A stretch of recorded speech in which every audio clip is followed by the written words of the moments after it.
My name is Vicky, and I was conceived by rape.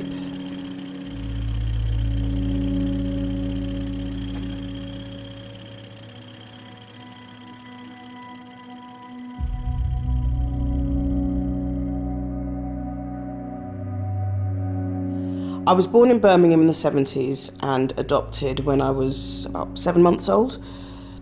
Growing up, I always wanted to find my birth mother. It's almost like she'd been a ghost in my life, knowing there was somebody who'd given birth to you, who was alive, walking around. When I hit my 18th birthday, I was determined to get the files. And that's when I was told by a social worker, and I saw in black and white in my files, that my conception was a result of rape.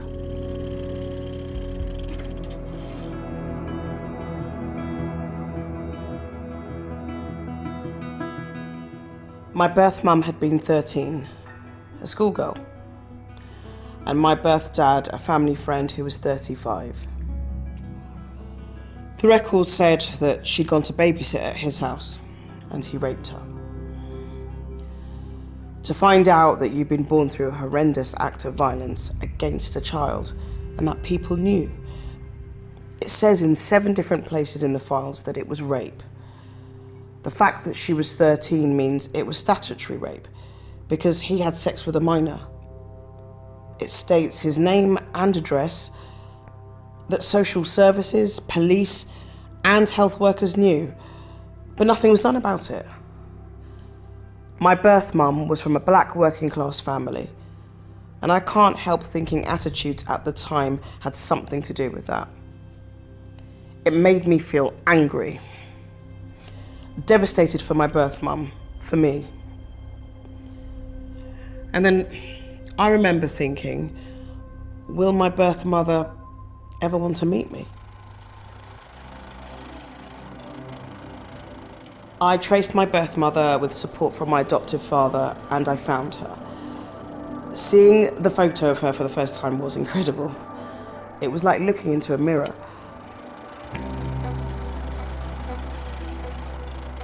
I remember us meeting when I was about 20. I walked off the train and she was there. I can only imagine how she must have felt seeing me there as an adult. She said that she'd always hoped I'd find her. But it wasn't some soft focus moment or loving embrace. It was just really surreal.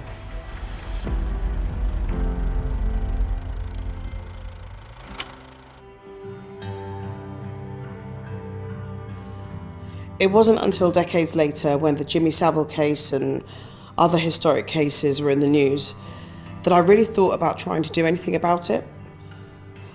I'd always thought it was so wrong that my birth father was never prosecuted. It was then that I thought, I've got DNA evidence, because I am DNA evidence. I'm a walking crime scene. And it's all written in the files. I mean, surely people are going to take me seriously. I wanted him to be held accountable. I wanted justice for my mum. I wanted justice for me. The ramifications of what he chose to do have shaped my entire life. Sorry. You think I'd get sick of crying?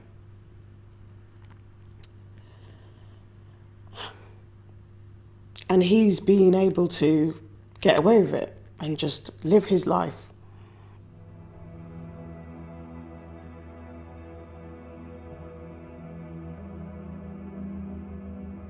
My birth mother made it very clear that she'd reported that it was a rape at the time, and people hadn't listened to her then, so why would they listen now?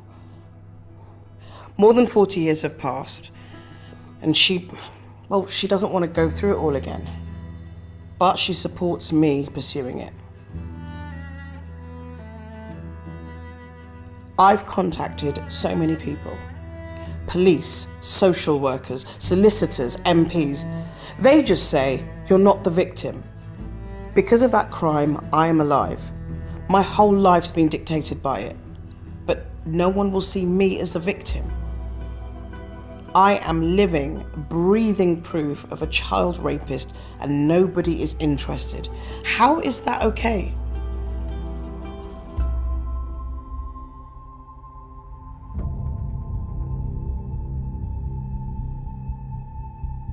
My birth father's name was in my files, so I traced him. I was getting nowhere with the police. Eventually, I decided to go to his address.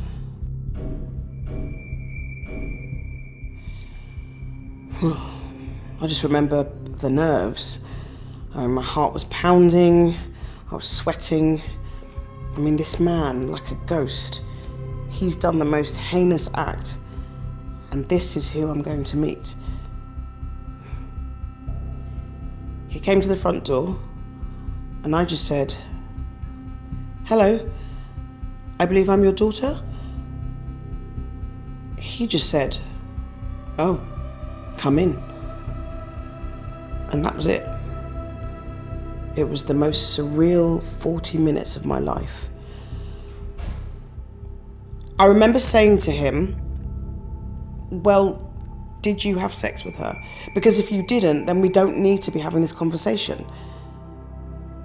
And he just said that just because you have sex with somebody doesn't mean you make a baby. And so to me, that was, well, he just confirmed it. Why would you not deny it? On the way out, I noticed this photo on the wall of a girl, maybe about 12 years old. I just sort of said, "Oh, who's that?" It was his great-granddaughter or someone, and that made me feel absolutely sick. I mean, who's protecting her?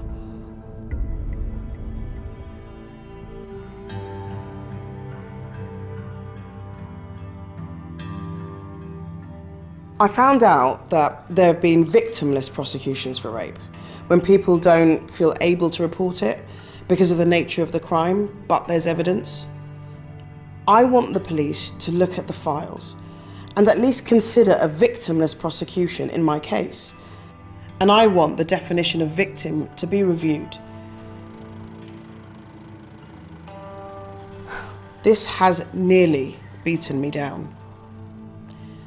Being adopted comes with so many difficulties, and the trauma of this has affected every part of my life. But I will persevere, because I know this is so wrong, and I want justice, so I'm not going to go away.